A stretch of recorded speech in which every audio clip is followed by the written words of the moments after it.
Mutual fund invest பண்ணும்போது equity டெப்ட் hybrid மாதிரி ஆப்ஷனில் இன்வெஸ்ட் பண்ணியிருப்பீங்க. பட் டிஃபென்சிவ் மியூச்சுவல் ஃபண்ட்ஸ் பற்றி யோசிச்சிருக்கீங்களா? டிஃபென்சிவ் மியூச்சுவல் ஃபண்டில் இன்வெஸ்ட் பண்ணலாமா கூடாதா? இதை பற்றி எக்ஸ்பிளைன் பண்ண ஃபினான்ஷியல் எக்ஸ்பர்ட் மிஸ்டர் ஜிதேந்தர் நம்மளை கைட் பண்ண இருக்காரு. Jitender, over to you. This is like timing the market, sir. So technically, what I said earlier, sir, நம்ம ஸ்டாக்ஸ் எப்படி பார்க்குறோமோ அதே மாதிரி if you are being very well comfortable, I think definitely that can be done. But ஆனால் என்னன்னா entry கூட ஓரளவுக்கு தெரிஞ்சிடும் sir. That exit could be very difficult process. ஏன்னா defense போடும். I'm not speaking only on defense. Maybe I'll speak some other team. PUC fund. So PUC fund வந்து பாத்தீங்கன்னா ரீசெண்டா வந்து நல்லாவே பண்ணல. பட் லாஸ்ட் 2021 வரைக்கும் நல்லா பண்ணல. 2021க்கு அப்புறமா நல்லா பண்ணுச்சு.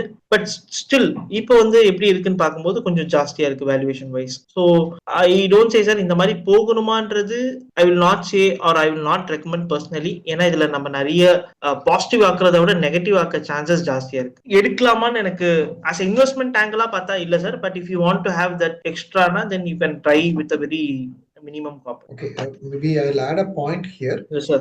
See, as an investor உங்களுக்கு வந்து அந்த மாதிரி செக்டார தீமை டைம் பண்ணக்கூடிய எபிலிட்டி உங்களுக்கு இருக்கா? உங்க சர்க்கிள் ஆஃப் காம்பிடன்ஸ்ல அது இருக்கு அப்படின்னா தென் டெஃபினட்டா வந்து யூ கேன் ட்ரை. அதுல எதுவும் சேலஞ்சஸ் இல்லை. பட் ஜென்ரலா நம்ம அதை பண்ணணுமா அப்படின்னு பாத்தீங்க அப்படின்னா ஃபர்ஸ்ட் திங், ஒரு பிகினர் இன்வெஸ்டரா இருக்கீங்கன்னா நீங்க அதை அவாய்ட் பண்ணுங்க. உங்களோட கோர் போர்ட்ஃபோலியோக்கு நீங்க வந்து ஃபண்ட் பார்த்துட்டு இருக்கீங்கன்னா அந்த மாதிரி ஃபண்ட்ஸ் அவாய்ட் பண்ணுங்க. சேட்டலைட் போர்ட்ஃபோலியோல ஒரு போர்ஷன் அந்த மாதிரி எக்ஸ்பெரிமெண்டல் பேசிஸ்ல பண்றதா இருந்தா பண்ணலாம். அதர்வைஸ் நீங்க ஒரு ஆக்டிவ்லி மேனேஜ்டு ஃபண்ட்ஸ்ல கொடுத்துட்டீங்கன்னா அதை வந்து ஒரு ஃபண்ட் மேனேஜரே வந்து பண்ணிடுவார். எந்த செக்டார்ல என்ன தீம்ல இன்வெஸ்ட் பண்ணணும், எந்த செக்டாரை விட்டு எப்ப வெளியே வரணும், எந்த தீமை விட்டு வெளியே வந்துட்டு புது தீமுக்கு என்ன மாறும், அது எல்லாமே அந்த ஃபண்ட் மேனேஜரே பார்த்துப்பாரு. அதனால நம்ம ஏன் மியூச்சுவல் ஃபண்ட்ல இன்வெஸ்ட் பண்றோம் அப்படின்னா டைரக்ட் ஸ்டாக் மார்க்கெட்ல டைம் ஸ்பெண்ட் பண்ண வேணாம், நமக்கு அந்த எக்ஸ்பர்டைஸ் அந்த அளவுக்கு இருக்காது அப்படின்றதுனாலதான் ஒரு மியூச்சுவல் ஃபண்டுக்கு போறோம். அப்படி இருக்கும்போது நீங்க ஒரு தீமுக்கோ செக்டாரோ மட்டும் சூஸ் பண்ணும்போது still you are paying expense ratio, but you are not taking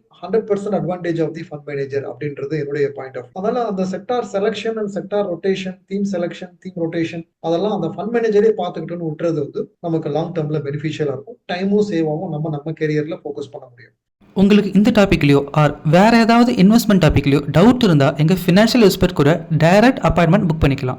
அப்பாயின்மெண்ட்கான link டிஸ்கிரிப்ஷனில் இருக்கு, செக் பண்ணிக்கோங்க. ஆல்சோ ஃபினான்ஸ் அண்ட் இன்வெஸ்ட்மெண்ட் பற்றி இன்னும் நல்லா தெரிஞ்சுக்கணும்னா எங்கள் லைவ் வெபினார் ஜாயின் பண்ணிக்கோங்க. வெபினாருக்கான லிங்க்கும் டிஸ்கிரிப்ஷனில் இருக்கு, செக் பண்ணிக்கோங்க. இந்த வெபினார் கம்ப்ளீட்லி ஃப்ரீ. உங்களுக்கு இந்த வீடியோ பிடிச்சிருந்தா லைக் பண்ணுங்க. ஃபினான்ஸ் பற்றி தெரிஞ்சுக்கணும்னு நினைக்கிற உங்கள் ஃப்ரெண்ட்ஸ் அண்ட் ஃபேமிலிக்கு ஷேர் பண்ணுங்க. ஆல்சோ மறக்காம சப்ஸ்கிரைப் பண்ணிக்கோங்க.